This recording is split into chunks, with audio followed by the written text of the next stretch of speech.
Welcome back to Roompact's ResEdChat podcast, a platform to showcase people doing great work and talk about hot topics in residence life and college student housing. So, my name is Noah Montague, and I use he, him, his pronouns. And today I'm going to be your host. If you've been watching my episodes or listening to my episodes for a while, you know that I like to say that I am a storyteller by trade, and the stories that I choose to tell are those that center the college student experience and specifically talking about housing and what that looks like, which is why I'm all the more excited about today's topic. So, today we're actually going to be taking a different kind of approach to what we're talking about today than what I've done previously and examine residence life traditions. Door decks, bulletin boards, behind closed doors, you name it, and see what value any of these things still bring to the residential experience, if any, and kind of unpack and just talk through those things today. And today I am joined by a guest that I am actually super duper excited to have here with us today and introduce to all of you. So I'm gonna go ahead and let her introduce herself to y'all. Hello, everyone. My name is Pamela Ianiro. I use she, her, aya pronouns, and I am an area coordinator at University of Cincinnati. I am a res lifer through and through. So I am super excited to talk about these traditions and how we've seen them change and what they serve nowadays. Definitely. I think then starting right away, Pam, thinking about those traditions, we kind of highlighted a few of them, door decks, bulletin boards, behind closed doors, any of those icebreakers, even, and thinking Yeah. about some of those traditions. Why do you think they stick around year after year? Yeah. Well, they're cute, aren't they? Aren't they, Noah? But I think a lot of it comes from the nature of student affairs being something that you're brought up in, and Yeah. then you come into the field and you have these ideas of what you did when you were paraprofessional staff. And it feels like you want to pass down those traditions Hmm. down to the staff that you supervise and want to see them recreate the college experience in the same way that you experienced it. But I think that brings up a good question is what are the other reasons why we're doing it besides just upholding tradition? Or is there value in that alone? Hmm.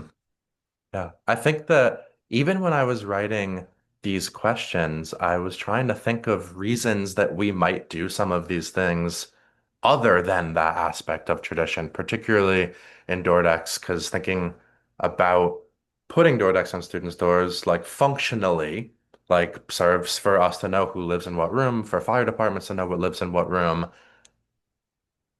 And other than that, I don't know why we decorate them and like make them look more fun. Other than that is what I grew up with, like entering the field and being an RA and making them and the joy that that kind of had in theming a floor and doing all of that. And I see a lot of the aspect of this is how it was for me.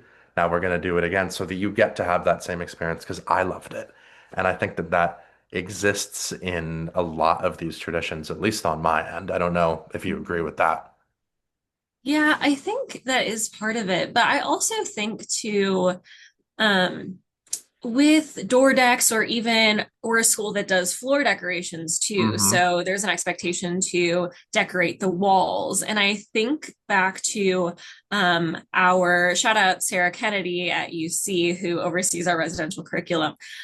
She introduced the idea of floor decorations because she walked into one of our residence halls, looked around, and said, "This looks like a hospital. This Yeah. does not look inviting to students." Hmm. So I do think there's something to be said about seeing when you walk into your residence hall that there was care put into it, that Hmm. there is presence in another way that isn't just RA physically being there. You can feel their presence through the effort they've put on the walls. And just feeling like you're part of something bigger, right? Hmm. That people were excited for your arrival. And I think that there is value there.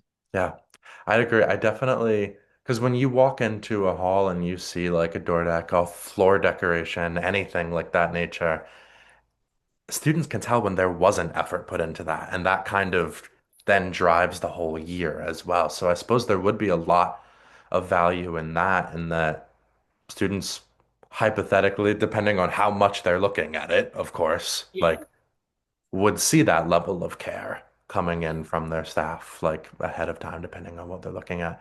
I do not work at a school that does floor decorations, but we actually just had a few of my students asked if they could put up like snowflakes that they made at an event around the whole building. And that small thing, like I walk in, I'm like, this feels so much homier just in having this up. So I definitely agree with you there. And I love that like floor decorations and door decks have been like incorporated into your residential curriculum in that way as Yeah. well, because that provides that further. This is an educational thing in these ways aspect to that conversation. I think that's really cool. Right. I also think something that you mentioned, that you can tell when effort isn't put in. Hmm. And, we're thinking in best case scenario, and RA puts in a lot of work. They really Yeah. care about it. Maybe they've been browsing Pinterest all summer looking for that perfect theme. And I've had But, many like that. right. But what about the other half? Yeah. Or, I mean, I don't know what percentage that is, that maybe creativity is not their strong suit. Hmm. And what is the experience they're creating for their residents then if the effort's not put in? I also think about door decks, how it's increasingly common to not put names on it, which makes a lot of Yeah. sense, right? We don't know what a student's preferred name is until they get there, and you can Hmm. ask them, what name do you want on this door deck? So that also takes away some of the purpose of the door deck, right? Is does that feel like it's done when it gets Yeah. put up and there isn't a name on it? That's a good point. And I think it kind of gets us pretty perfectly into the next question I have and thinking about what original purpose did some of these traditions even hold? Like you're talking about Dordex now, and I mentioned it a little bit, and like just knowing who lives there for that tradition in and of itself is a purpose that we use for Dordex. But thinking about all of those things, bulletin boards, icebreakers, what was the original point of some of these traditions in your eyes? Yeah. Well, I think at least for bulletin boards, when was that originated, right? Probably way before we had GroupMe and Yeah. before we communicated via email with our residents. Bulletin board was probably the main way that we could get information out to the residents, in one kind of way that wasn't just talking to them in passing. Um, so I think it's interesting because a lot of our bulletin boards get ripped down Hmm. nowadays. So what information are we really communicating via bulletin board? I think about, we're not really putting the most important stuff on there anymore because we know that it could get ripped down Yeah. and won't be as effective anymore. Hmm. I definitely see a lot of that here too in bulletin boards being more on that side of creativity and welcoming than information, differing from that initial purpose, but still kind of trying to bring community together and keeping with that tradition in and of itself. At least in my halls, like I do very much agree with you that I've seen that change even over years, that I've been working in the field of okay, instead of doing like an informational board, let's do a board where students get to write and interact with one another on that. And I'm seeing that be more common now and that kind of changing the purpose of what it was supposed to be while still having it. Yeah. I'll offer another perspective that, because of the nature of our communities at UC, we have some block leased locations Mm. where there are no bulletin boards, that property managers don't allow bulletin boards to go on, which makes sense. They're leased Hmm. properties, right? And those hall directors, our community coordinators, really have been advocating for bulletin boards in those communities. So, in the absence of them, they're still wanted. So, I think maybe it's that it needs to look different Hmm. or things need to change, but it seems that this tradition is one that people are still asking for in some ways. Hmm. And even one that I do still see interaction with, weirdly enough, even if it is tearing it down. Like Yeah. And that's like such a weird thought that I'm having in this moment, but students are still looking at them in some capacity, even if the information is different, at least in my experience and what is happening in them. But I really do like your point of that originally they likely were the main place that people learned about what was happening in the hall. That was probably where things got advertised. That was probably where they learned like closing information, anything going on in a hall as a space to learn and come together, and how that kind of continued and has altered, I think is really interesting. Yeah.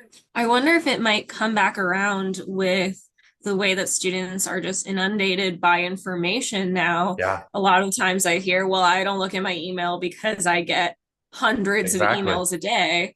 So maybe we're just coming back around to where bulletin boards are the one thing that you're like, well, I know my RA is Hmm. putting information here, or I know my hall director will have the information I need here, and I don't have to sort through Yeah. all the mess that's coming through my email. I've actually seen a lot of success this year in particular in that in two of my three halls, we have a bulletin board that's solely for flyers for events that we're doing, and that's the whole point of it. And it does seem like that has been pretty effective, and they know that is where the RAs will be posting what is happening. And I think you're right, and that it is kind of starting to shift back to that a little bit. I'll be curious how that continues.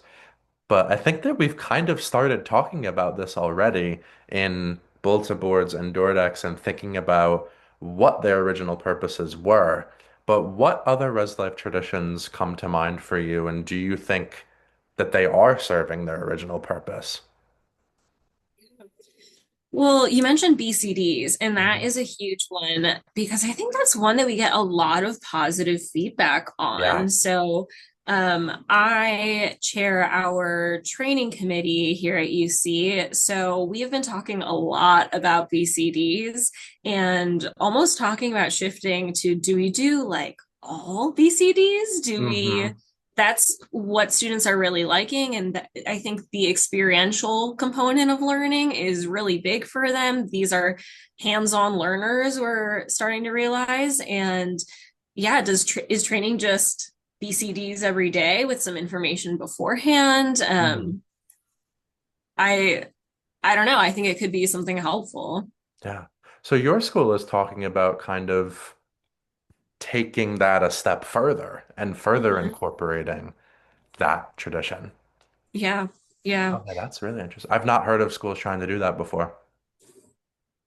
But yeah, I it's what we get the best feedback on. I know on the other hand, there's also talk of it being hazing, right? Hmm. I think that is something some people are starting to realize, especially when we don't train our returner RAs in the best way to act in those scenarios. And when we talk about passing down traditions, Hmm. they feel that they're passing down this tradition of feeling scared in their BCDs and nervous, and maybe they're feeling nervous just because it's nerve wracking to put your skills on display, not necessarily because the actors are scarring you in that moment. Because that is most certainly not the point. Yes, But I see yes. that as well and thinking about, I love that we're kind of focusing on BCDs in this moment because I agree with you that that is the tradition that I see year after year, that RAs in particular are like, this is the one that is the most beneficial for me. This is the best part of training. This is where I actually got to learn and practice. And that is both the point, that has both always been the point of BCDs, and I see it continuing to be that. So that's one of the traditions that maybe has the most, it is what it was when it began in residence life, and it's kind of continued in that capacity. But thinking about serving original purpose, that truly is the example that I have of something that I feel is continues to do that. Um, and I love hearing about how your school is trying to further incorporate and expand on that idea a little bit more. I think that's so cool. Yeah, yeah. We some of our staff went to the Akuhoi conference Mhm. and just heard so many great things about other schools that are further developing BCDs. So I think it's cool that it can continue to evolve while still maintaining the main purpose of it. The other thing I think I really like about it is something that just makes my educator heart happy is I don't think the RAs always realize the bigger tradition that they're participating when it comes to VCDs, No, they do where not. sometimes, right, I'll tell them, like, this is something that I did when I was an RA, that, if any of the other staff here, the other professional staff here who have been RAs, they likely did it. Mhm. And they're just so shocked, like, what? This isn't just something that our specific school came up with. Mhm. This is something that RAs around the country are participating in. And Yeah. I just think that's pretty cool and just funny for them to realize that they're a part of something so much bigger. hmm And even thinking about the community aspect of that, because BCDs, some schools don't have door decks, some schools don't do bulletin boards, and BCDs seems to be the thing that every RA, every full-time staff member in residence life knows and has experienced and goes through. And I think that you're right in the RAs don't typically understand the larger culture of that space and like what they're becoming a part of, unless they go into the field themselves and then they kind of get more of a taste of that. But that is a tradition that just getting that small in that learning and even thinking about that learning component in of itself, like we know like through studies and research that students learn best from hands-on work and not from that lecture space. So that continuing to be a part of training, I think continues to be a good thing both for the culture and the tradition and for the learning aspect of it. I totally agree. And something that we're trying to do is making sure that we have solid facilitation guides Yep. for each BCD so that we are still centering learning, that it is not just each staff member's interpretation of policy and hmm what is shared in that space, that there is a specific way to teach through it to really convey that this is learning. This isn't just, improv for hmm RAs. That improv, you're not trying to make your fellow RAs struggle. You're Right. not trying to make them cry. Like that's not the purpose Oh of gosh, this. no, And no. I think that centering learning in that capacity and make sure that the students who are helping with the process go through it, I think that's the best way to go Yeah. about it. Is You mentioned schools not doing door decks anymore, yep. and that made me think of something that I wanted to bring up is what do you think of door decks that are pre-made by a department, right? Yeah. So maybe they're mass produced for those who may not be as creative. hmm Here's a creative version and you just, pick them up. Um, do we think that that fulfills the same hmm purpose as the homemade ones? Yeah. So I love this question. So one could argue, of course, that by having uniform door decks, and uniform has such a negative connotation to it, but like every student having the same door deck around an entire campus or an entire building, one could argue that the purpose of door decks is to bring people together. And in my hall, I have student created communities. So it's like small groups of students that they kind of form their own community. And I do make them themed door decks for those communities that are all the same. And like very specifically to bring them together, they all get the same door deck. And then the RAs also make the like the more traditional, more handmade door decks for them separately from what I did. And I very purposely did that to create community. And somehow I don't like when the whole building has just one door deck. It feels, and this might be my brain being steeped in the tradition of you sit there and you make 60 Pokeball door decks before training opens. That might be my brain steeped in that. But a student walking in and it's it's the logo of the school on their door or something similar to that, because that's typically what universities do. That to me doesn't feel as welcoming for whatever reason, even though I understand the point of that would be to bring people together, would be to continue that tradition while also acknowledging that we do not ask RAs about their arts and craft skills when we hire them. That is not a thing that we hire based on, and then it is a part of the job. So I think that it feels like a yes and answer to me in that I understand why schools are doing that and I don't like it. And I think it is the tradition in my head um, of it all. I don't know if you have additional thoughts there, but that's such a cool question. Yeah, well, this might be me getting too deep into it, but I've been reading a lot about the flattening of culture through algorithms. Hmm. And, again, I might be applying something that doesn't apply here, but I think about how so much of this world is starting to get flattened. Just you're seeing the same things everywhere because everyone wants to be the same. Everyone wants to buy into the same things that everyone else is buying. And there's something cool. I mean, you can see behind me, I'm a big fan of Door decks, so you can see my Hmm. bias here. But I, uh, there's something cool about having all these different things that maybe it's the RA's personal interest. They really I had an RA who really loved shoes. So they had a bunch of different shoes as the door deck. It's a way to get to know the RA Yeah. too and just understand the culture of the floor. I had an RA who did watermelon juice as their door decks because they loved watermelon juice and it was an inside joke with the Hmm. floor. So things like that, you can't get those fun and welcoming things, the things that make it feel like home, with just a uniform door decoration. But I mean, there's something to say. Does that mean that a department provides one at the beginning of the year when that culture hasn't been formed? And then Hmm. the RA is free to decorate through the year. Um, and again, right? If a RA doesn't have those skills, Hmm. is that better than nothing? Yeah. And I don't know. Yeah. I really Yeah. don't. I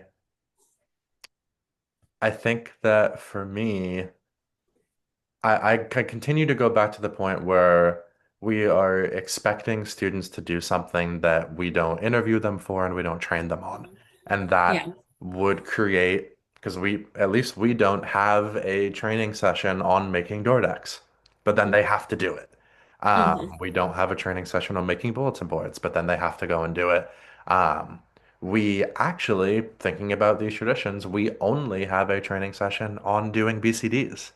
And Mm-hmm. that is the thing that we do incorporate into their jobs, despite the other things also being a part of their jobs. Um, and yet the university printed, cut out, Mm-hmm. perfect door decks don't feel as personalized to me. Yeah. And I think that like goes into the purpose of all of these things is like creating community as we talk about, and we have talked about some of these traditions, the main goal being to do that, I think begs the question of what does it look like to redesign some of these old traditions? Like you're doing that a little bit in your work as well. And we've kind of been talking about some ways schools are redesigning these traditions, but what does it look like to do that to contribute to that learning and belonging while not losing what that tradition like means to us as staff having gone through it, and because it does matter to us. Even in this Yeah. conversation, I'm like, ooh, I don't like them, even though I understand why we're doing it. Um, Yes. but what does that look like to redesign those traditions? Yeah, well, I'll offer one that I can see the students are doing on their own. And this is definitely where my bias comes in. Hmm. And my, wanting to see the same thing that I saw is the transition of door decks being from something that you cut out and glue pieces of paper together to create an image to a lot of our door decks being printed and cut out. So Yeah. even if they're not the uniform one, it's students maybe designing them on Canva or just finding a collection of images, printing that out, and to still fulfill our requirements, they'll print something out and then put it on a piece of construction paper. So they're gluing Hmm. something together, making it just a little more than just a piece of paper glued on the door. So it's fulfilling all the requirements, right? They're still gluing two pieces of paper together, but it might look much nicer for a student who doesn't have the artistic chops, Hmm. and they can easily find an image and they can make that look nice, but they wouldn't be able to make it look nice if it was just then some scissors and some construction paper. But that's something that my heart sings whenever I get a traditional one where it is cut out. It just makes me so happy.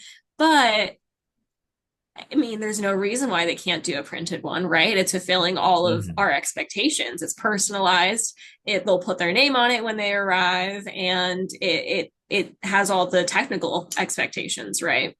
Yeah. And I agree with you. I am seeing that a bit more. I've done it myself. Especially in those small communities of like trying to like when the purpose was very specifically to unify Mm-hmm. within a space, I Yeah. made them exactly the same. Like Mm-hmm. with their name, and that was pretty purposeful, and that served a learning outcome, at least in my mind, was to make Mm-hmm. these, okay, these are the same thing. These 8 students have the same door deck because they're in this small group. Cool, Mm-hmm. fine, cool. And that was one way that I think with that tradition I've sought to kind of continue it but change it. Mm-hmm. Um, and to your own point, with that aspect of not every RA is artistically inclined, they're meeting the requirement. That is one place I have seen that tradition kind of evolve and change. Thinking about BCDs specifically with behind closed doors, one way that I have seen that get redesigned at my school is we actually have two different versions of it at my institution, being behind closed doors and then what we're calling campus climate circles. So very specifically, behind closed doors, acting out in a residence hall room. How do you handle a party? How do you handle a roommate mediation? Like going through those things. And then campus climate circles are separate from that. We do it in circles. Like they circle up and somebody has to act, but it is specifically related to bias incidents, to responding to different incidents on Mm-hmm. campus, and making sure that our staff have a safe place to practice how Mm-hmm. they would support a student through something related to climate on Mm-hmm. the campus. And that's one place that we've seen that get evolved a little bit more.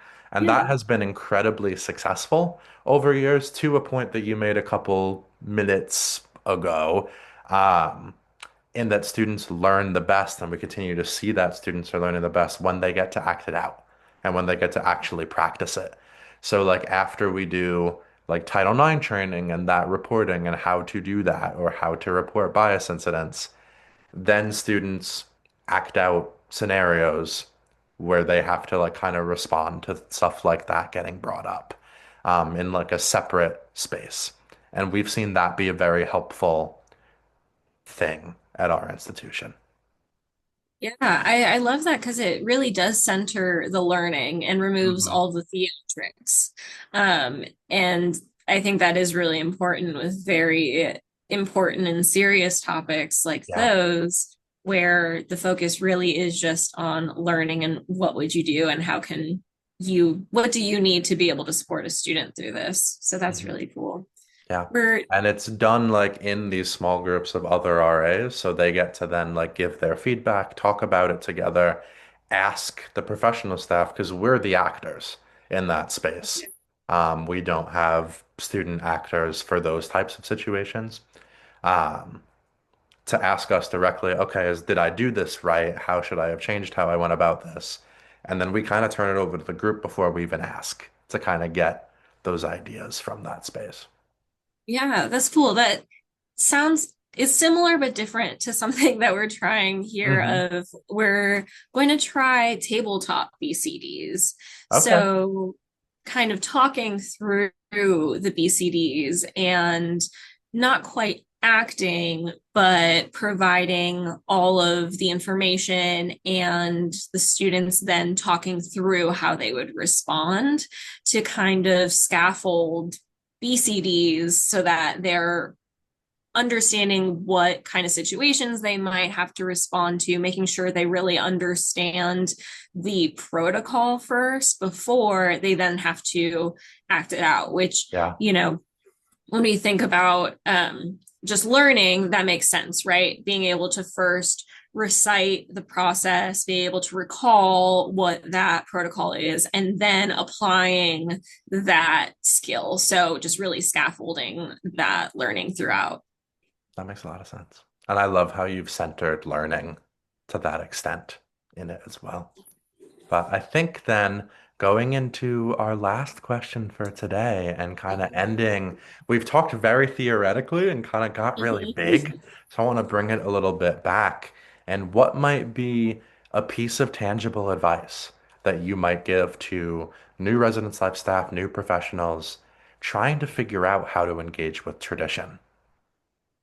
Yeah, I feel like I always go back to don't start with no. So I think a lot of these ideas that the RAs bring up are really good ones, and they're the ones who understand the current culture and the needs of the community a lot of the time. So I think when they start to question certain traditions, of course, there's some questioning, and sometimes no, it has to be said, but don't Hmm. start there. I think if you start with curiosity, you can really be open to changing these traditions and making sure that they really do still serve their purpose. And I think what we've been coming back to just, and you mentioned this earlier, can we connect what we're doing to learning outcomes? That's the core of our work, right? So if we are struggling to do that, then maybe there needs to be a change to either our our approach or what we want to get out of it. Hmm. Yeah. I don't know that I could have said that better myself, and that would also be a version of my answer. But thinking about listening to staff, to your own point, like our RAs know the culture better than we do of the halls, of the school, of the space that we're in. And of course, like I love your answer of not starting with no. Um, in like listening and being a part of that space and asking those questions. Um, I lean very heavily into I want my staff to understand why we do things, because that why is very helpful for me. So I'll talk about the purpose of DoorDex is to kind of build community in these ways. The purpose of bulletin boards is to give them this information. Um, my staff struggles with icebreakers, despite how often I explain it to them. But I think that explaining it, listening, and hearing them out as you kind of figure out what the culture of your building is going to look like is the advice that I would give. But with that, I Pam, love that that. wraps up our time together today. Thank you so much for joining me. I hope you had a fun time. I really enjoyed this conversation. And thank you all for joining us on today's episode of ResEd Chat. If you have an idea for a topic or a person that you would like us to have on the show, please feel free to let us know by reaching out to Roompact. But for now, keep taking care of yourselves and have a great rest of your day. Bye, folks.